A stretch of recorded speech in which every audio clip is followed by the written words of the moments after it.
There's the understanding that by conscientiously feeling hungry, that you are going towards clarity of your own souls. So, you know, we talk about the heart, the spiritual heart, having this perceptive awareness of reality, of Allah's oneness. Make no mistake, hunger is an intrinsic aspect of nurturing and sharpening that tool. And if we look at the prophetic hadith that Ghazali cites, where he says, look at this hadith is so awesome. مَا مَلَأَ ابْنُ آدَمْ وِعَاءٌ شَرًّا مِنْ بَطْنِهِ. The son of Adam fills no receptacle that is worse than his belly. Why could that be so bad?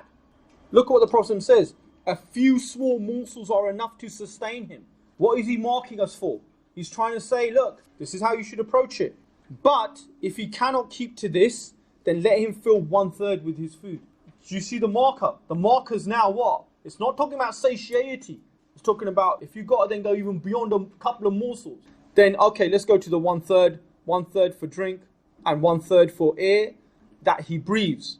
And he also, sallallahu alaihi wasallam, said then in this hadith, the believer eats with 1 belly while the hypocrite eats with 7. Which means that he either eats 7 times more than the believer does, or that his desire is 7 times greater than that of the believer. That's why it becomes really difficult where we have this divorcing of the discussion of deen from this greater discussion of lifestyle. Because everyone says it, Islam, the truth and way of life and all that business, yeah? It is being clearly enunciated as well in the prophetic language. This prophetic language here is what? All elective. That's what makes it lifestyle. Islam doesn't want you to be stagnate, that's the point. It really wants you to be moving in every way. Because in movement is life. In every sense is your life. And to do that, it takes making decisions about things like this. Something like this is very significant to spiritual growth and your living of Islam. Everything I'm saying here is to be understood as what? As choice framing. It's your choice. This is persuasively trying to say to you guys and to myself that we want to live a way of Islam. This is something that has to become really important to us. In some contexts, doing this is harder than fasting. Because when you've got everything available to you and then you're saying, nah, I'm just going to this. There's nothing there to make you think prohibitively that, well, if I go beyond that, I'm violating. But when you're fasting, you're on shutdown anyway.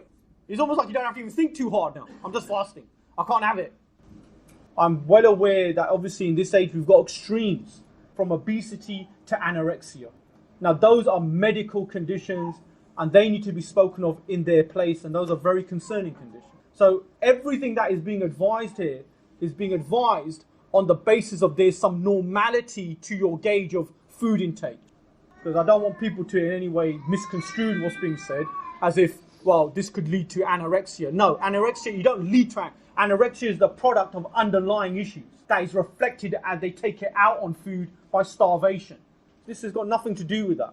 This is about connecting to the positivity of hunger. So hunger now is framed as a positive thing, not as a negative thing.